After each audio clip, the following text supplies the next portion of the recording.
Welcome back, everyone, to another episode of Q&A with Sharon's son, George. I was my mother's caregiver after she was diagnosed with Parkinson's disease. Unfortunately, she passed on 1/1/2020, and we started TogetherForSharon.com in her memory. Today, we have an amazing guest and somebody who I really not just admire, but inspired by. And she's always there for me, like literally 24/7. She interviewed with me before, and I've been really excited to get an opportunity to speak with you today, Sharon. So I just want to welcome Sharon Krischer and Krischer, yeah. Krischer. And just wanted to, I could probably talk for a long time about the amazing things, and I really want to thank you too about adding us in your newsletter. Everybody listening, please subscribe. We'll get right into it. If you could tell us a little bit about yourself, and then we can talk about where the word Twitchy Woman comes from, because some people might think it's controversial, because I feel bad even saying it sometimes, because I think of you Yeah. as incredible and not twitchy. So I know that's Oh, thank you. Yeah. Yeah, it's medication. I think I just took my pill, so I should be okay. Give me a few minutes, it'll kick in. Take your time. Not too twitchy. Yeah, I was diagnosed with Parkinson's about 15 years ago. And at the time in 2009, there was nothing out there. I mean, nothing on the internet, very little support groups, very little anything. There was one local organization in LA, which was sort of running, but not really. And the first doctor I went to gave me zero information. It was a typical diagnosis, well, it might be Parkinson's, it might not. You have a Parkinson's-like tremor. Let's try to give you some medication. We'll see what happens. Of course, it just kept getting worse. And after about 6 months, I called my internist and I said, I don't want to go back to this guy. And he sent me to a movement disorders clinic at UCLA, which made a huge difference in my life. I saw a movement disorder specialist who looked at me and took one look at me and said, yes, you have Parkinson's disease. Here's some information. Here's where you can go for, she was exactly what I needed at that time. Very rare in 2009 for any neurologist. There weren't a lot of movement specialists out there, but most neurologists were treating it on their own and not really being up on any of the research. They didn't know what medications to give. They treat a lot of neurological diseases, not just Parkinson's. So it's just part of their package. And that was the first doctor. And I know people who go to him for MS and they think he's terrific. Well, that's his specialty, not Parkinson's. So by the time I finally got to somebody with Parkinson's, I had a pretty good tremor. And she was great. She took me off all the medication he put me on. She said, let's try some supplements for right now, and we'll see how it goes. And we moved slowly, very slowly with it. But what she did was she gave me hope. We bonded over yoga because I had been practicing yoga, and she said, keep doing it. Do as much as you can. And that's what I did. I kept doing yoga and playing tennis and everything else. She said to me, don't cut anything out of your life unless you absolutely have to. And that's what I needed to hear, because I was always an active person. I didn't want to hear that you can't do this A, B, and C anymore. Now, this was before they decided that maybe exercise was good for people with Parkinson's. So, we're talking 2009, 15 years ago. So anyway, so I basically didn't do anything for 5 years. I was in denial, like everybody, most people are. I told my family, I told a couple of close friends, and I didn't do anything. And then I started getting phone calls. Can you talk to this friend who was recently diagnosed? I'm like, huh? I wasn't even public. But people figure it out. When you have a tremor and your hand is shaking like this, they figure it out. And they said, can you talk to so-and-so? They were just diagnosed. They don't know who to talk to. They have nobody to talk to. Okay. And that's really what got me moving into advocacy and doing, getting out of my cocoon. So I finally went to an event that the Fox Foundation put on. They had there must have been 400 or 500 people there, dragged my husband along. And that was the first event I went to. It was 5 years after I was diagnosed.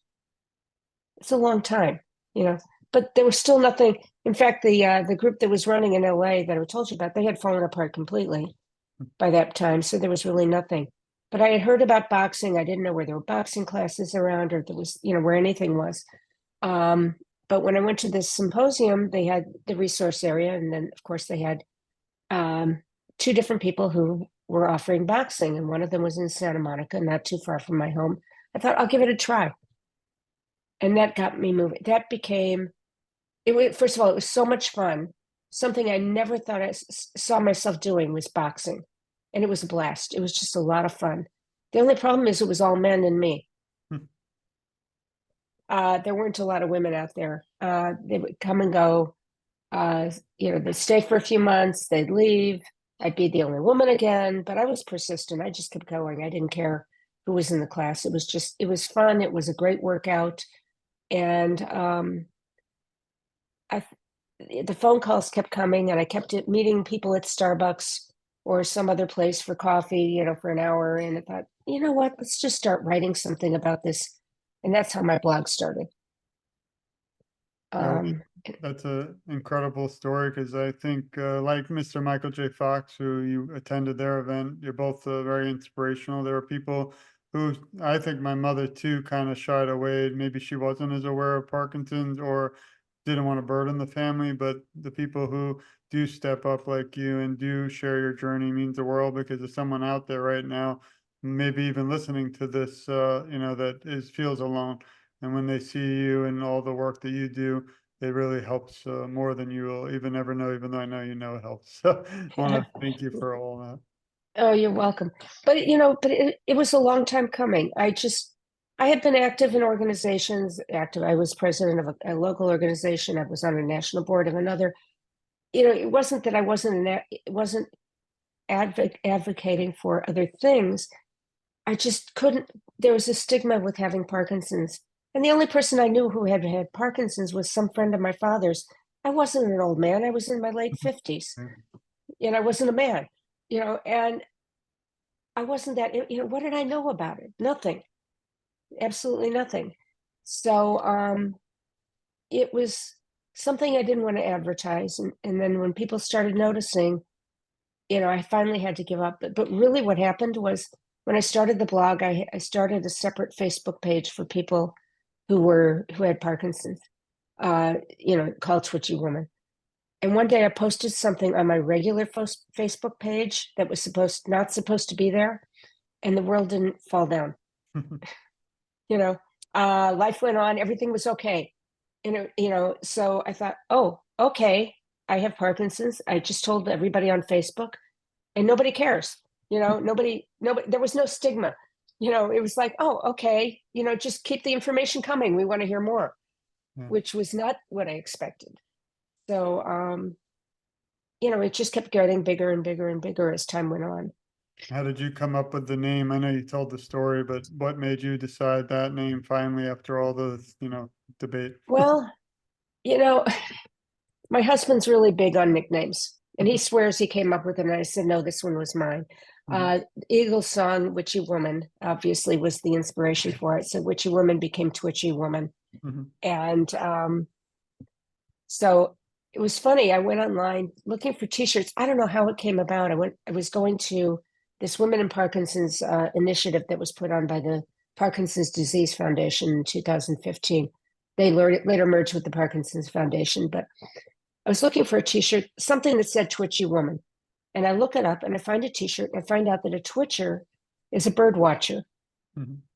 So they had this Twitcher Society had a t-shirt that said Twitchy Woman. So I bought it. Not, it looks different than this one. I have a tulip on here. This one I designed with the tulip for Parkinson's, but that was, I see yours. But, so I went to this Women in Parkinson's initiative and I put on my t-shirt that said Twitchy Woman, and it was great. So at least I had something, but that was where the name came from, this song, Witchy Woman. And I figured, why not? It's fun, it's silly.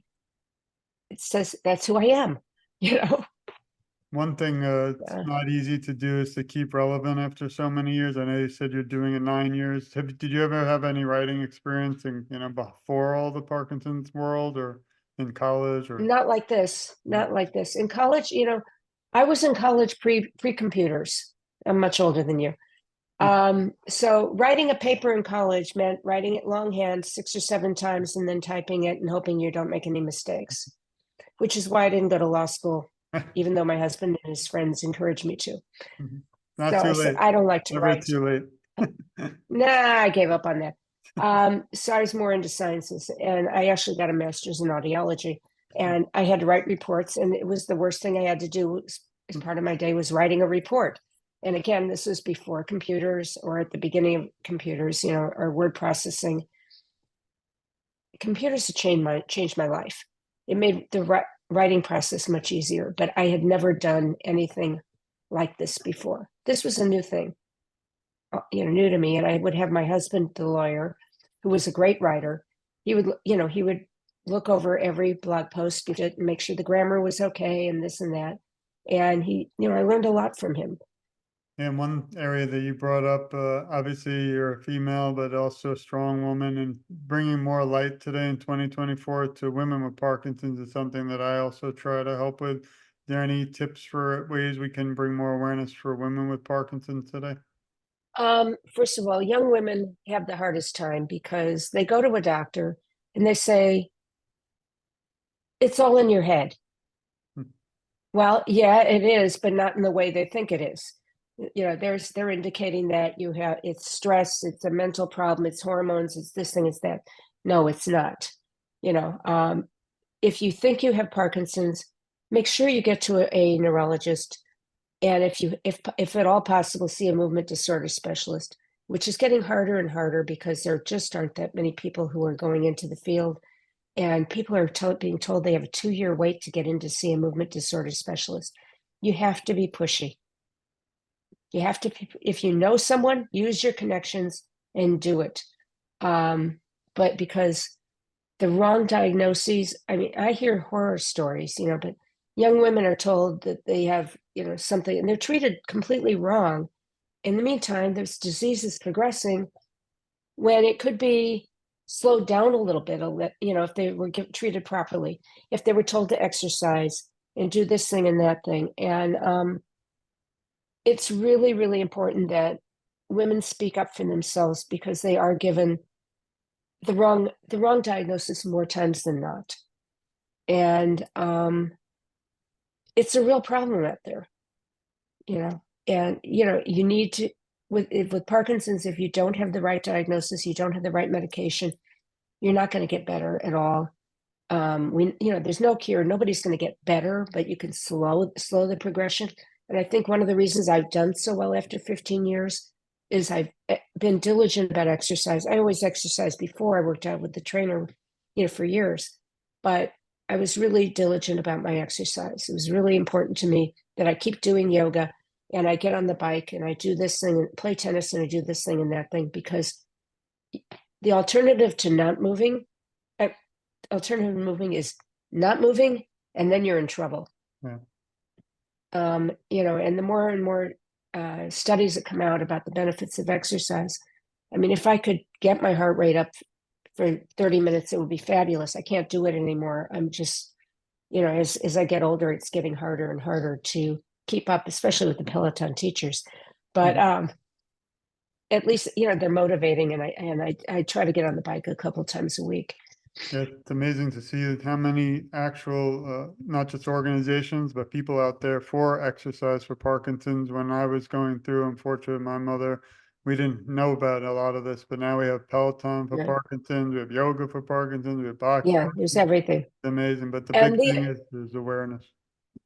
And the main thing, two things. First of all, when I started with when I met with a woman who specialized in yoga for Parkinson's. I met with her 3 times. That was how she did. And she said to me, stay in regular yoga classes. You don't need remedial classes. As long as you can keep up, you do what you can, And so I did that. And even today, the pandemic kind of ruined that because all the yoga classes disappeared. And I really prefer going in person than doing it online. But even, I can still keep up with doing it online for the most part. My balance isn't what it was 10 years ago. That's a given. It's also my age. But I try to keep up with all of that stuff, and I forget where I was going. That's all right. You mentioned actually the pandemic. I wanted to see Oh, the pandemic. how well you did because my mother passed right before it, so I could imagine it would have been Yeah. very tough. Okay. Oh, I know what I was going to say. So one of the benefits of exercise classes for Parkinson's is that becomes your built-in support group. And that's the one thing people don't see the advantage of. They say, well, I'm fine. I can ride the bike at home. I can do it online. They don't realize that if they go to these classes, rock steady boxing or spinning for Parkinson's or whatever classes, yoga for Parkinson's, if they go to the classes, they will meet other people like themselves, people who understand what they're going through, people who are going through the same thing. That becomes your support group. That's your peer group. And it's very, very important. It becomes social. The biggest detriment for Parkinson's is isolating yourself. And studies have been done, I can give you an example. I had 2 phone calls from women in their mid-70s the same week. The first one I talked to she was a dynamo. She's still working. She's a decorator. She was doing homes for celebrities. She didn't want anybody to know she had Parkinson's, but she really needed some help, needed to talk to somebody with Parkinson's. And she was great. What can I do? How much exercise should I do? She knew everything. The other one, no, I can't. So 6 months, a year later, the second one, I knew her cousin. That's how she found me. I ran into him and said, how's your cousin doing? He says, terrible. I could have predicted that. This is a woman who couldn't walk to the mailbox to get her mail. She was living alone and depended on her son, who was an airline pilot, to do everything for her when he was in town. And, she's not doing well. The other one, dynamo, just keeps going. So attitude makes a big difference. Isolation is the absolute worst thing you can do for yourself. So get out there and go to an exercise class for Parkinson's and meet other people. I'm going to ping pong now. It's so much fun. And you get to meet people you never would have met before. And you start talking about, oh, well, I have a tremor. What else do you have? All the different issues. And it's great. It's a really good thing for people to do with Parkinson's. Actually, with any disease, I think if you can get out there and be social with other people, you find that you become a source of support for each other, which is very important. And your mother didn't have that because she wasn't going out to these classes. And it really, really makes a difference. I appreciate it. I'm going to share one thing, the PowerPoint that we can talk about as we continue. And here you can see, that's one thing I do want to mention is, although Sharon is my family, she's not my mom. I've had actually several people. I am not, think, I am not George's mom. but even we though are we're both family. blonde. Yeah. But I get that too. I actually forgot to tell you once. I'm like, is Sharon your mom? Like, it's a different Sharon, but I always wanted to tell you that. So I'm glad I finally had Oh, the thank you. opportunity. But here's something important I wanted to share. Maybe you can also talk about Sunday mornings with Twitchy Woman as I take you through the Yeah. adventures. Okay. So I went to this Women in Parkinson's initiative in 2015. And one of the things they wanted us to do when we left, we were charged with a mission to do something to spread the word, to educate other people. So I decided, well, let's try and just get together with some women just for coffee one day and see what, maybe we can start a support group. And I knew there were some women who were following me. So I sent an email out to my followers and said, if you're interested, I'm going to be doing this at my house on whatever date it was. And I had 3 people respond. The day before, one of the women calls me and she says, I'm not coming. I said, why? I've never met another person with Parkinson's before. I don't know what to expect and I'm scared. I said, well, do you want to meet for coffee separately? She said, okay. So here I had another coffee to go to. So the other 2 women came to my house. We had a wonderful time talking about the fact that nobody else showed up. And we decided to have another meeting, but this time do lunch at a restaurant and bring in a speaker. And we had 15 show up for that one. In the meantime, the third person, I met with her and she was surprised to see that I looked just fine.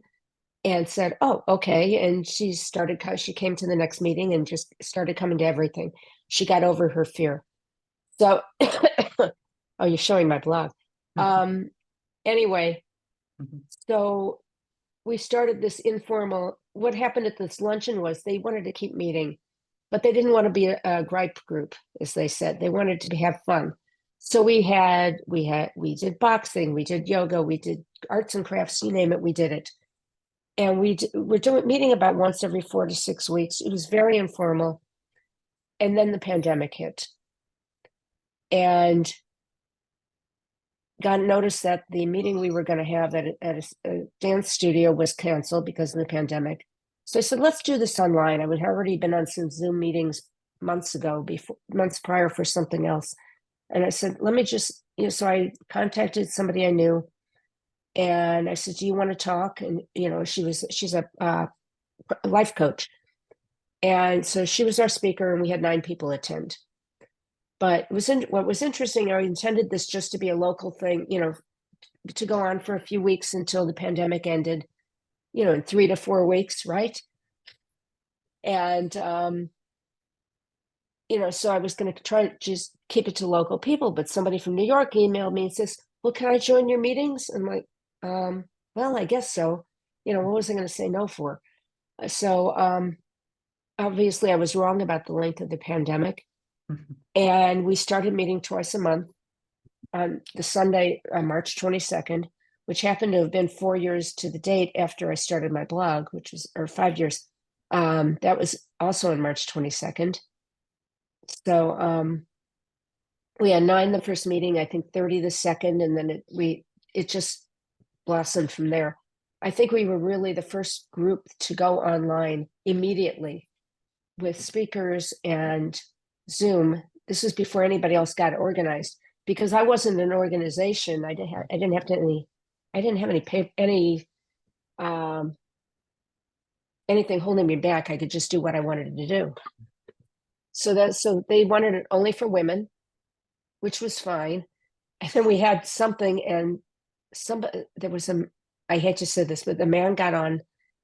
I don't know how he registered, and I didn't notice, the name. And all of a sudden, I'm getting texts from the women. There's a man on here. Why is he here? Because they wanted to be able to talk freely, which I understand. There are, especially depending on the topic. Sometimes they are very women-centered. Sometimes I will open it up to everybody. It just depends on what the speaker is. We have speakers on exercise. I will open it up to everybody because it's really important. But other things, they wanted privacy. Yeah. So we continued like that for about twice a month for 4 years. And then I just decided last month I needed a break, cutting it down to once a month. We'll see what happens. And it's becoming more and more an open forum for everybody. It's not just women only anymore.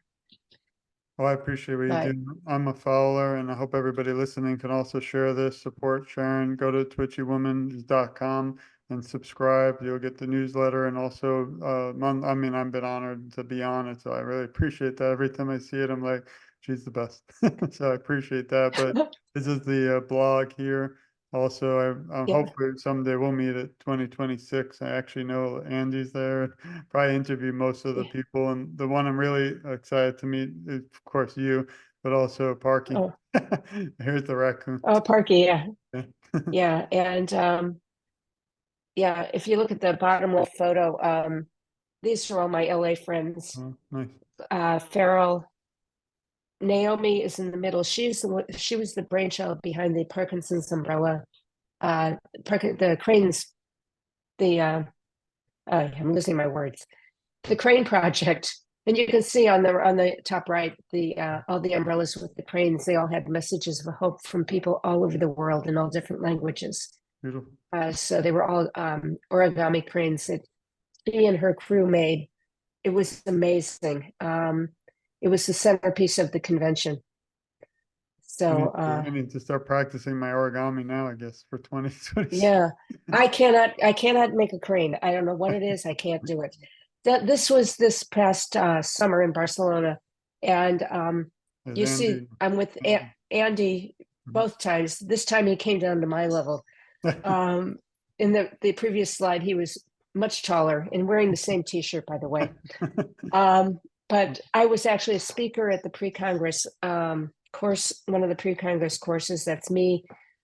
On the panel, I'm the second from the left with the blonde hair, the only blonde on there.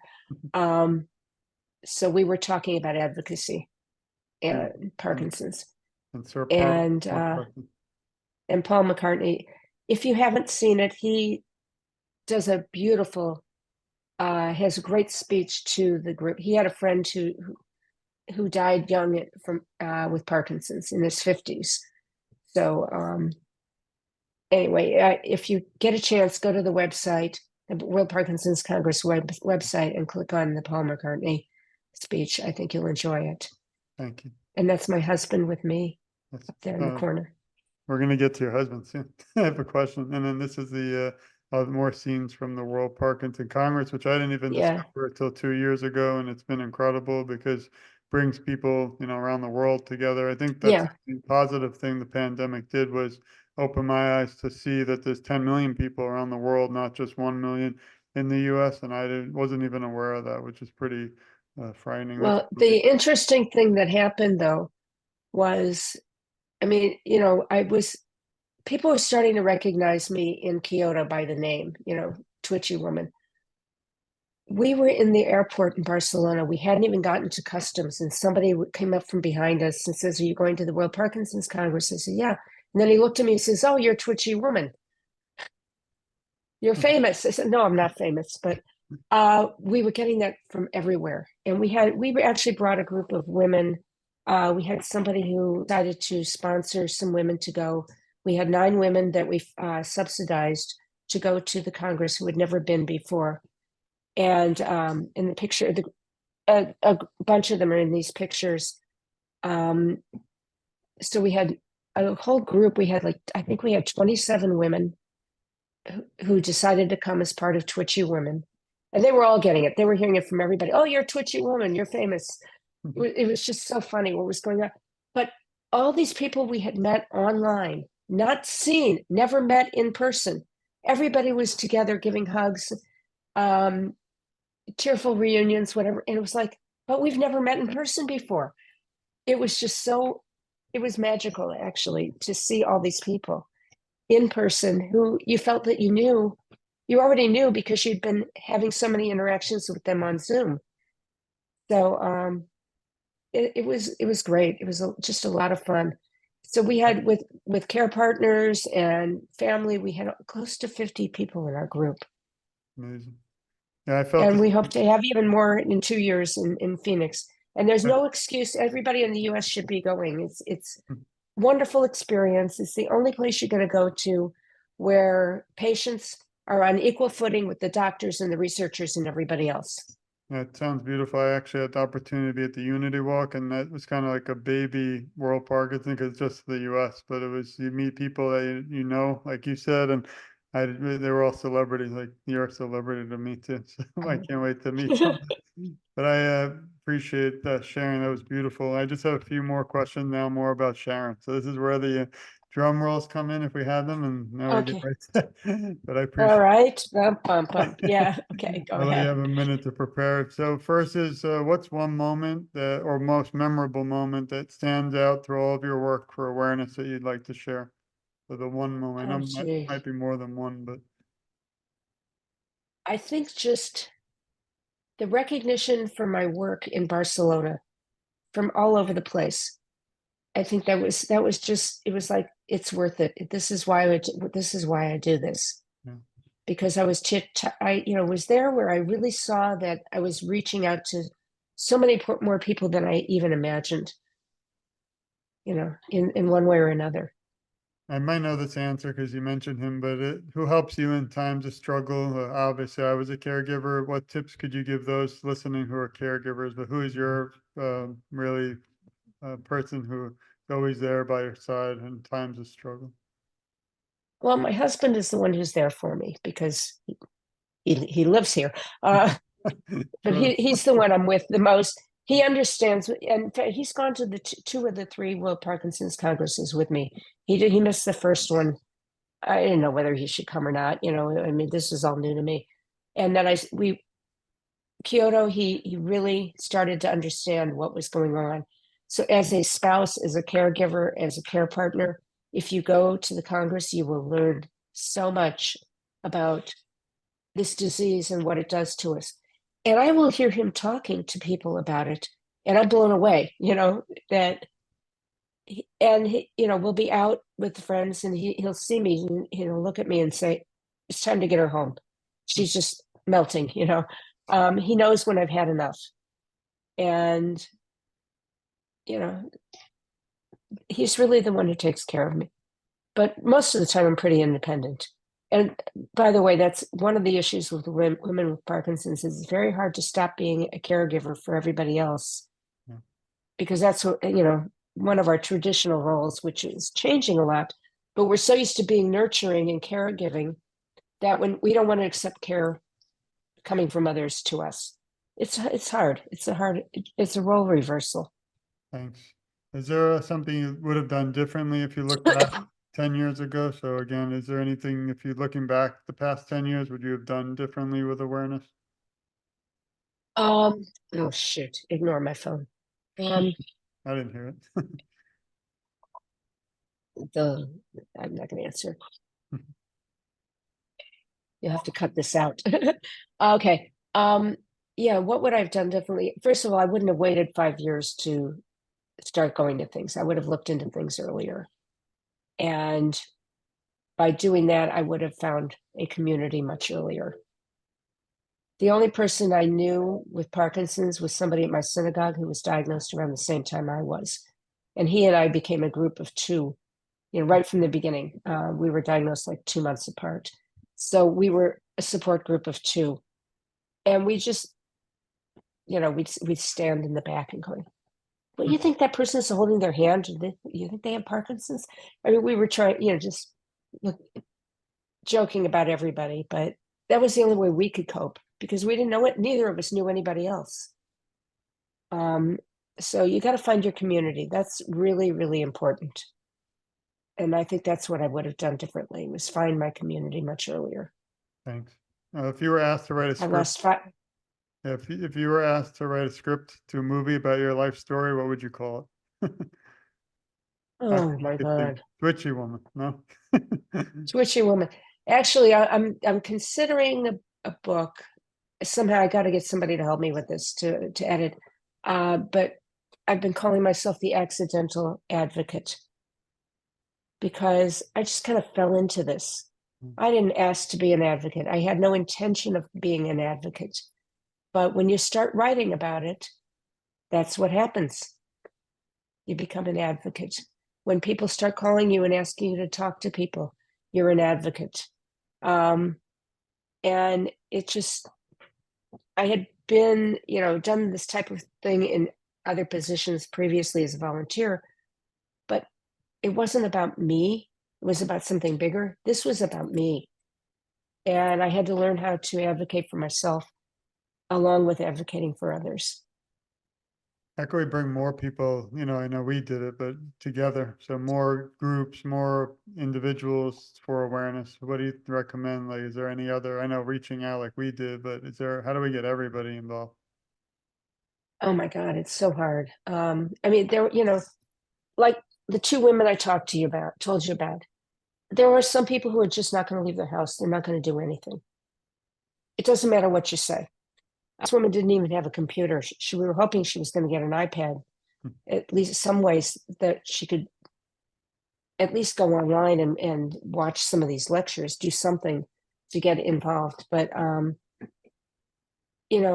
some people, there are a lot of people out there who just want to live their lives and not put a lot of effort into what they see as advocacy, but they don't see standing up for themselves as being an advocate, going to the doctor and saying, I need A, B, and C. I still hear from women who say they go to the doctor and the doctor talks to their husbands. They don't listen to them. We need to be heard. Every Parkinson's patient needs to be heard. They need to go to the doctor and throw the care partner out of the room for a few minutes and talk to the doctor one-on-one and say, this is what my problem is. This is what my needs are. And I think that will make a difference for a lot of people, especially those who are going to doctors who don't want to hear from them. They want to hear from the care partner. Is the saddest thing is when the care partner takes over the voice of the person with Parkinson's, because then they can't speak up for themselves. Thank you. And if you could leave the Parkinson's community today with some words of encouragement, what would they be? Oh, hang in there.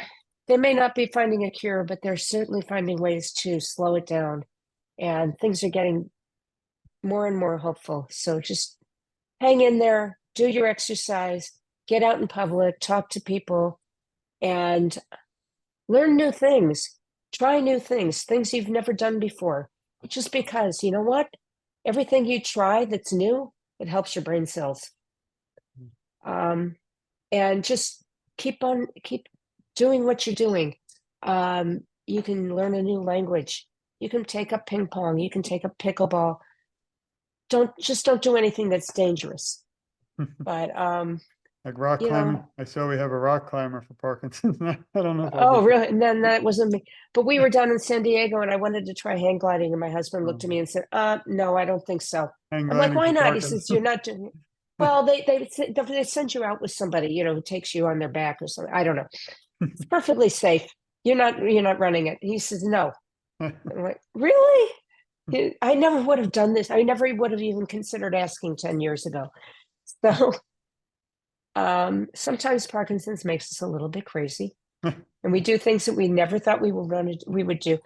I was never gonna, hey, running a group online, come on, interviewing people, that was not my thing. If you could So, share your website and any areas that you might be working on in the future to wrap up, or if there's any areas I didn't get to, I just again want to thank you for your time today. oh, you're welcome. I'm trying to concentrate more on my blog now and phase out some of the online Zoom programs. We've done a lot in 4 years, and I don't know how much more I can do. And everybody else is out there anyway doing it. And there's so much duplication of speakers and topics and everything else. And sometimes I think that I would be better off just continuing to write. I don't know what the future is. I don't do podcasts. I probably should, but I don't. I don't do TikTok. I'm just too old for this stuff. No, you're So, only as old as you feel. So you look like you're 21. well, oh, thank you. Thank you. No, it's just, there's only so many brain cells that are functioning these days. So I gotta use them the way I can.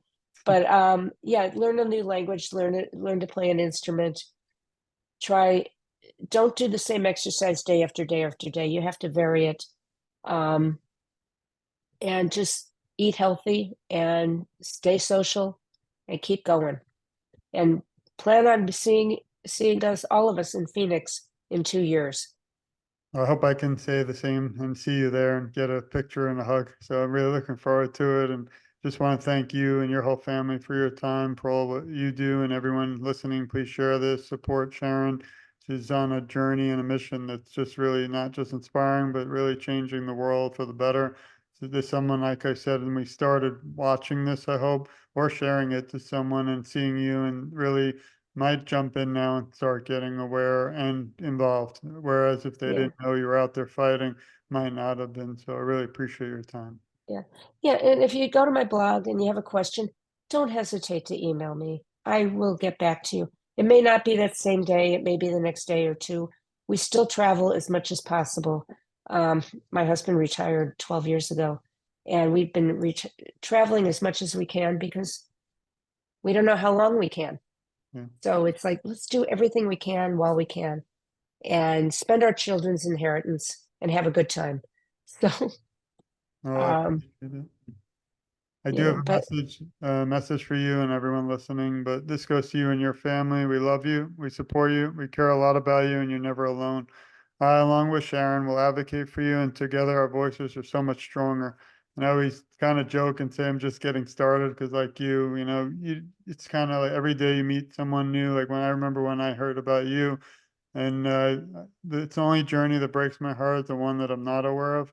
And when I saw what you do, and even today, your friendship really inspires me on days that are tough, even for myself, or whether I have pain or this or that. I see you Yeah. out there fighting, and it kind of encourages, makes me want to fight even more. So again, you are an inspiration to me, and I'm so Well, grateful. thank you. But you've done what you're doing. I mean, 2 years ago, I had never heard your name, and look at what you've done. Yeah. So you've really created an amazing community yourself. Well, I always say So, we still, and the thing is, we all know each other.